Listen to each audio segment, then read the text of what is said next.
Nagbigay si Jenna ng pahayag na ang timing ng mga pangyayari ay medyo kakaiba, at sinasabi din niya na ito ay magulo na tila wala rin sa ayos. Nagsabi si Han na hindi lamang iyon ang magulo at hiniling na pag-usapan ang mga detalye mamaya. Binibigyang diin ni Han ang kahalagahan ng kanilang pag-summon sa lugar na ito at ang pangangailangan na tapusin ang misyon upang makaligtas. Napansin niyang bagaman hindi pa opisyal na nagsimula ang misyon at maaaring mayroon pa silang sapat na oras para magpahinga. Pero mas pinili ni Han na mas mainam na manglanghap ng mahahalagang impormasyon tungkol sa kanilang paligid. Sinabi ni Han na bibigyan lamang sila ng 5 minuto, kaya dapat sila magmanman sa mga paligid. Pagkatapos nito, dapat silang makabalik sa lokasyon na ito sa loob ng 5 minuto. Dahil kung hindi sila makabalik kaagad ay iiwanan sila kahit sila ay kulang pa. Pagkatapos nito ay umakyat si Han sa isang gusali upang tingnan ang lokasyon mula sa mataas na lugar, na iniisip na ito ang pinakamagandang pwesto upang makita ang progreso ng laban. Sa tabi niya, isang ganap na nagpapanik na NPC ang umiiyak ng malakas na hindi niya gustong mamatay at pinagmamasdan ni Han ang kawalang pag-asa ng sundalo, na ang morale ay tila bumagsak na. Mula sa kanyang mataas na posisyon, sinusuri ni Han ang lungsod sa ibaba. Napansin ni Han sa hilagang bahagi na may 1,000 hugpo ng mga goblins na mayroong dalang kariton na may hagdan. Sa kabila nito nakaramdam siya ng kaunting pagkaginhawa nang makita nito na wala silang dala na mga battering rams. Habang sa silangang bahagi naman, naruroon ang ilog na nakita nila sa ika-7 palapag at daan-daang goblins ang naroon. Iniisip din niya na ang mga goblins ay walang siege equipment. Napagtanto din niya na ang kalahating bilang ng goblins ang siyang dami ng puwersa lamang na mayroon ng mga tao sa kastilyo upang labanan ng mga goblins at ang proporsyon nito ay 10 goblin laban sa isang sundalo. Bumaba si Han mula sa hagdang baba, na iniisip na ito ang pinakamasamang senaryo sa pamamagitan lamang ng pagtingin dito, ngunit ang misyon ay hindi pa naipahayag. Kinikilala niya na kung ito ay isang survival mission, ay sigurado siyang mas mataas ang maging survival rate ng kanyang grupo. Bukod dito, naniniwala si Han na kung bibigyan sila ng isa pang misyon upang makaligtas sa loob ng itinakdang oras, magiging mas madali ang paglinis ng palapag na ito kaysa sa ika-5 palapag. Dahil may mga sapat na mga NPC na maaari nilang gamitin bilang pain at mayroon ding mage na maaaring mag-concentrate sa area defense. Sinabi din ni Han na sa lalong madaling panahon, ang kapalaran nila ay iikot sa isang rulita. Habang iniisip nito, makikita natin ang pangalawang grupo na kasama rin ang unang pangkat at bago pa man matawag ni Han ang pangalan ni Edes ay bigla, nakatanggap si Han ng 3 bahagi ng babala na nagbigay takot sa kanya dahil ang mensahe ay nagpapahiwatig ng pinakamataas na difficulty level sa kanilang misyon. Ipinapahayag ng sistema na ang uri ng quest sa ika-10 palapag ay magdepensa, at ang layunin ay upang pigilan ang pagbagsak ng lungsod.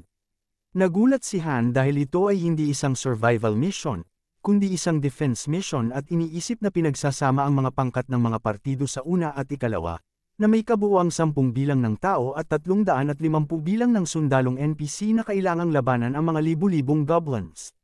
Pagkatapos, iginiit ni Han sa kanyang mga kasama na pagkatapos nilang ibahagi ang kanilang mga natuklasan. Dapat nilang talakayin ang mga detalye ng misyon, mga layunin, at mga tungkulin. Ipinaalam sa kanya ni Jenna na sinubukan niyang makipag-usap sa mga tao sa loob ng lungsod, ngunit walang tumugon, na nangangahulugang maaari nilang makita at mahawakan sila, ngunit hindi nila marinig o makita ang mga ito. Dagdag pa, iniulat ni Aaron kay Han na ang mga refugee ay papunta sa sentro ng lungsod habang ang mga goblins ay dumadating mula sa hilaga at silangang mga pintuan. Idinagdag niya na walang mga pintuan sa timog at kanlurang bahagi, kaya walang mga daanan ng pagtakas at iniisip na kung bumagsak ang panlabas na pader, lahat ng nasa loob ay masusugpo. Tinanong ni Edes si Han tungkol sa kanilang susunod na hakbang. Sinabi ni Han na ang kanilang misyon ay ipagtanggol at protektahan ang lungsod at pigilan ang mga kaaway na makapasok. Sa ibang salita, kailangan nilang wasakin ang mga kaaway. Nagulat si Edes sa revelasyon ni Han, at sa sandaling iyon, nagmuni-muni ang matandang lalaki na si Roderick sa posibilidad ng pag-urong, na iminumungkahi na maaari nilang iwanan ang lungsod para obserbahan ang sitwasyon at magsagawa ng mga guerrilla-style na pag-atake. Gayunpaman, tinanggihan ni Han ang kanyang mungkahi at ibinahagi ang kanyang paniniwala na ang susi sa tagumpay ay patayin ang sumasalakay na hukbo. Binibigyang diin niya na ang mga kondisyon para sa pagkatalo ay nakatuon sa proteksyon ng pangunahing tore, ang estatwa ng kambal na Diyosa. Sinasabi ni Han na kahit na maalis nila ang lahat ng mga goblin, mabibigo sila sa misyon kung masisira ang estatwa. Nahanap ni Roderick ang pahayag na ito na katawa-tawa at tinanong kung kailangan nilang protektahan ang estatwa habang nakikipaglaban sa mga kaaway. Pinipilit ni Han na kung mabibigo sila sa misyon, lahat sila ay mamamatay, na nagbigay ng pagkabigla sa kanyang mga kasama dahil sa tindi ng kahihinatnan. Pagkatapos, nagmuni-muni ang mas matandang lalaki kung ibig ba sabihin ni Han na mamamatay sila kung tatakbo sila, at kinumpirma naman ito ni Han. Sinasabi ni Han na kahit saan sila naroroon, sa sandaling mabigo sila, ay tiyak na mamamatay sila, kaya walang rin silang pagpipilian. Gayunpaman, inaamin ni Han na yon ay isang katawa-tawang kondisyon. At ibinigkas rin niya, na hanggat ang lugar na ito ay isang laro, kahit na ito ay isang imposibleng misyon, mayroong estratehiya para dito. Sinabi rin ni Han na kahit na maraming goblin, ang tanging kagamitan na meron sila sa pag-atake ay ang ladder cart, at tanging ang hukbo sa hilaga lamang ang may ganito, na nangangahulugang kung magiging maingat ang lahat sa mga ladder cart, maaari silang makabili ng sapat na oras para kumilos. Iniutos ni Han sa pangkat ni Edes na pumunta sa panlabas na pader ng hilaga at tulungan ang mga sundalo doon, hinikayat silang gawin ang kahit ano para sirain ang mga hagdang maghahakot sa mga pader ng kastilyo. Nagtanong si Edes kung ibig ba sabihin ni Han na ganito dapat nilang gawin na tungkulin, na nag-udyok kay Han na kilalanin ang kanyang mga alalahanin at sinabi na kung mayroon itong opinyon ay makikinig siya dito. Nagdududa si Edes sa mga plano ni Han at iginiit niya na sila ay 5 katao lamang, at hindi niya lubos maisip na ang pagdagdag ng 5 sa kanila sa 300 na mga sundalo ay makakagawa ng posibleng depensa para sa lungsod. Naiintindihan ni Han ang kanyang pananaw at iniisip na kung kakalkulahin ang lakas ng pangkat ni Edes. Ito ay katumbas ng humigit kumulang 50 sundalo. Binibigyang diin ni Han na hanggat walang kagamitan sa pag-atake ang mga goblin tulad ng battering rams, maaari lamang nilang gamitin ang mga ladder cart upang atakihin ang mga pader ng kastilyo. Sinabi ni Han na kung ang pangkat ni Edes ay makakahawak sa kanilang pwesto sa mga pader ng kastilyo, isa sa mga pinakamapanganib na lugar, ang kanilang kahusayan sa pagtatanggol ay magiging mas mabuti. Gayunpaman, nilinaw ni Edes na ito ay hindi kanyang alalahanin. Pinagtalunan niya na kahit na makabili sila ng oras, hindi pa rin nila makakamit ang tagumpay. Nagmumuni-muni sa sitwasyon, kinikilala ni Han na kahit na maaaring makapagtagal sila ng kaunti, ang napakalaking bilang ng mga goblin ay nangangahulugang sa huli ay makakapasok rin sa kastilyo. Kinikilala niya na ang pagkakaiba ng bilang sa pagitan ng kaaway at kanila ay higit sa 10 sa isa, at kahit na magtutulungan sila, magiging 10 sa 2 lamang ito. Pagmuni-muni sa kanilang karanasan sa ika-5 palapag, kung saan walang senyales ng pag-atres ang mga goblin. Napagpasyahan ni Han na ito ay isang laban na hindi nila maipanalo. Gayunpaman, nananatiling kumpiyansa si Han na mayroong nakatagong pahiwatig o solusyon sa hamon. Sinabi ni Han sa kanyang mga kasama na may isang ilog sa silangan ng lungsod at humingi sa kanila na balikan ang mga pangyayari sa ika-7 palapag. Ang ika-7 palapag ay kung saan umulan dahil sa pagbagsak ng dam at baha sa mga daluyan ng tubig. Iniisip niya na lahat ng mga pahiwatig mula sa ika-5 palapag hanggang sa ika-9 ay patungkol sa dam. Ngunit nagtataka siya kung ano ang kinalaman ng pagbagsak ng dam, na malayo, sa pag-atake. Kinikimkim niya ang kanyang kamao sa pagkadismaya na wala siyang sapat na impormasyon. Sa sandaling yon, biglang sumingit si Jenna na may isang revelasyon. Narinig niya ang tunog ng mga kabayo mula sa kabila ng ilog sa ika-7 palapag. Idinagdag niya na nang tumingin siya sa paligid, napansin niya ang ilang mga saksi sa kabila ng ilog. Nagulat si Han sa mahalagang impormasyong ito at tinanong kung bakit hindi niya ito nabanggit ng mas maaga. Nag-aalala, ipinaliwanag ni Jenna na hindi siya sigurado tungkol sa kahalagahan nito hanggang ngayon. Ang ating bida ay lumingon kay Edes at inutusan siyang bumili ng maraming oras hanggat maaari. Binibigyang diin niya na kung bumagsak ang panlabas na pader, dapat silang umatras sa panloob na pader. Sinabi ni Han sa kanya na gamitin ang anumang paraan na kinakailangan, kabilang ang mga sundalo at mga refugee bilang pang-akit, bagamat ito'y mahirap pero kinakailangan din nila na maisara ang mga pintuan hanggang sa makabalik ang pangkat ni Han. Kinikilala niya na magiging mahirap ito para sa kanya, pero naniniwala si Han na makakaya nila ito. Tiniyak ni Edes sa kanya na naiintindihan nila at gagawin ang kanilang makakaya upang tuparin ang kanilang misyon. Ipinahayag ni Jenna ang pag-aalala tungkol sa plano, tinatanong ang kanilang mga aksyon at kung ito ay masyadong magulo. Sinasabi ni Han na si Edes, hindi tulad ni Jenna, ay matalino at mabilis na nakakaintindi ng mga bagay, at hinihikayat niya si Jenna na dalhin ang kanyang mga armas, na nagsisiwalat na pupunta sila sa silangang pintuan at iiwan ang lungsod. Tinanong ni Aaron si Han kung bakit nila iiwan ang mga panlabas na pader, dahil libu-libong mga goblin ang naroroon, na nagpapahayag ng mga alalahanin na masyadong mapanganib ito. Kinikilala ni Han ang kanyang mga alalahanin ngunit binibigyang diin na kailangan pa rin nilang gawin ito, dahil kung mananatili sila dito, sila ay mamamatay lamang. Sinabi ni Han na sa ikapitong palapag, ang dam ay bumagsak na, at kung ang tunog na narinig ni Jenna ay mga reinforcement, at iginigiit na ang lungsod ay bumagsak sa ikalimang palapag dahil ang mga reinforcement ay hindi nakatawid ng ilog dahil sa pagkawasak ng dam na nagdulot ng malakas na pag-agos ng tubig. Nauunawaan ito, tinapos niya na kailangan nilang umalis sa silangang pintuan, harapin ang mga goblin, at pigilan ang dam mula sa pagbagsak. Na may determinasyon, idineklara niya na puputulin nila ang mga ulo ng mga goblin. Inutusan ni Han ang kanyang mga kasama na magmadali at ilipat ang mga refugee sa panloob na kastilyo, at kalaunan, napansin ni Olga na halos nakalampas sila sa kanila. Sabi ni Han habang tumatakbo, nakakapasok lamang nila sa panloob na kastilyo, at ang totoong laban ay magsisimula sa kanilang harapan. Nang lapitan nila ang panlabas na pintuan, inutusan ni Han si Jenna na umakyat sa mga pader ng kastilyo upang tingnan ang sitwasyon sa labas at inutusan si Aaron na maghanda para buksan ang pintuan. Agad na tinawag ni Han si Olga at sinabihan na kung ang pintuan ay magbukas ay gamitin niya kaagad ang pangalawang layer ng kanyang apoy. Habang tumatakbo ay tiningnan ni Han ang bago nilang kasamahan at iniutos kay Aaron na simulan na ang paghila ng lubid para mabuksan ang gate. Na agad naman nagdulot ng pagpanik sa mga sundalo. Dahil hindi nila makita si Aaron, iniisip nila na ang puli ay umiikot ng mag-isa at nagmamadali silang itigil ito. Samantalang ang mga sundalo ay pinaputukan ang mga goblin mula sa mga pader. Ang mga goblin sa labas ay patuloy na umaatake.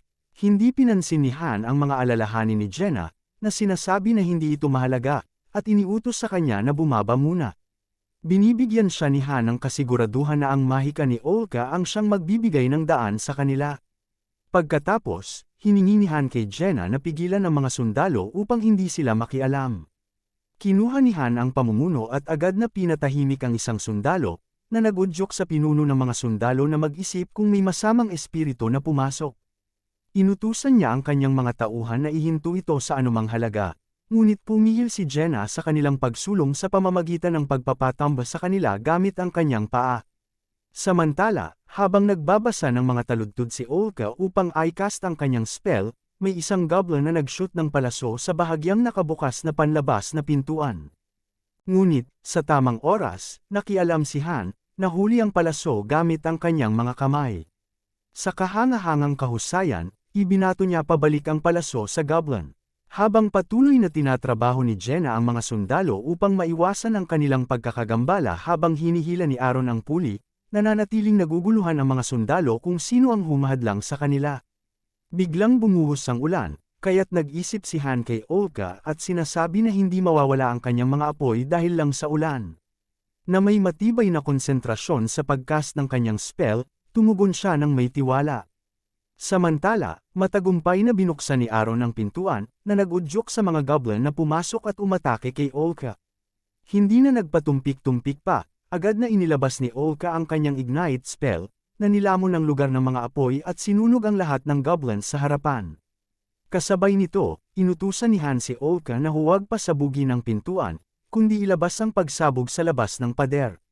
Sumunod sa kanyang utos, ginamit ni Olga ang combust spell, na nagpatambas sa maraming goblin at nagbigay daan sa kanyang mga kasama upang sumulong.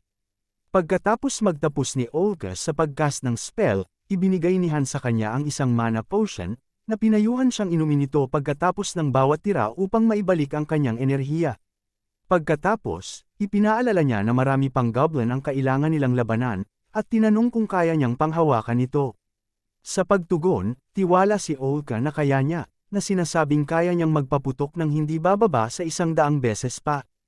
Pagkatapos nito, inilipat ni Han ang kanyang pansin kay Shiren, na tila naguguluhan sa pangyayaring ito. Nakangiti, tinanong niya kung iniisip pa rin niyang sumunod sa kanila. Nakita ang pangamba ni Shiren, inutusan siya ni Han na humingi ng gabay kay Edes, na tiyak na magbibigay ng mga tagubilin. Habang nagmamadali si Shiren sa utos ni Han, pabiro niyang sinabi na kung makakaligtas siya sa laban, magbibigay siya ng ilang pagsasanay sa kanya. Nang makita ni Han ang mga sundalo na muling isinasara ang pintuan, lumabas siya, napagtanto na ang kanilang daanan patungo sa paglikas ay naharang at ang tanging daan ay pasulong. Napansin ng mga nagbabanta na goblin sa unahan, nagpasya si Han na patayin silang lahat. Inutusan niya ang kanyang mga kasama na mag-form ng triangle formation na nagpapagitna kay Olga. Inutusan niya si Olga na gamitin ang kanyang unang layer ng spell, sinasabing ayos lang kahit na mahina ang firepower, at pinayuhan siyang ikalat ang kanyang apoy sa pinakamalawak na saklaw. Habang lumalakas ang ulan, napagtanto ni Han na ang mga goblin ay dadaan sa pamamagitan ng mga apoy upang atakihin sila, at alam niyang may 20 segundo na lamang hanggang matapos ang pagcast ni Olga. Sa loob ng 20 segundo na iyon, sinimulan nila ni Han, Jenna at Aaron ang pakikisalamuha sa mga goblin, na naglalayong pigilan ang kanilang pagsulong hanggat maaari at protektahan si Olga ng sabay. Pinaslang nila ang sinumang goblin ang tumangkang lumapit kay Olga sa pamamagitan ng kanilang kakayahan at kahusayan sa pakikipaglaban. Pagkatapos ng oras ng pagcast, iniutos ni Han kina Jenna at Aaron na tiyakin ang linya ng paningin ni Olga at baguhin ang kanilang posisyon upang protektahan ang kanilang mga sarili mula sa mga apoy. Nang inilabas ng mage ang kanyang spell, dumaan si Han sa mga apoy, na iniutos kina Jenna at Aaron na sundan siya. Habang iniisip ni Han na kahit na naramdaman ang matinding init sa kanyang leather armor, kaya niyang tiisin ito sa isang tiyak na antas, tinutukoy niyang maswerte silang si Olga ay naging bahagi ng kanilang pangkat. Gayunpaman, dahil sa ulan, ang mga fire barricades ay mabilis na nawawala. Hindi nagpatinag, determinadong hinarap ni Han ang mga sumasalakay na goblin at inutusan si Olga na i-cast muli ang spell, habang si Han ay desidido na panindigan ang kanilang lupa laban sa pagsalakay ng kaaway. Inutusan niya si Aaron na palakasin ang kanang bahagi at tiniyak sa kanya na siya mismo ang haharap dito. Habang nagsisimula ang isa pang 20 segundo ng oras ng pagcast ni Olga, ang trio ay kumikilos laban sa goblins. At ang bawat isa ay tumututok sa kanilang mga nakatalagang gawain. Biglang sinubukan ng isang goblin na magsagawa ng pag-atake sa likuran ni Han, ngunit maingat na tinanggihan ni Han ang atake at agad na napagtagumpayan ang goblin.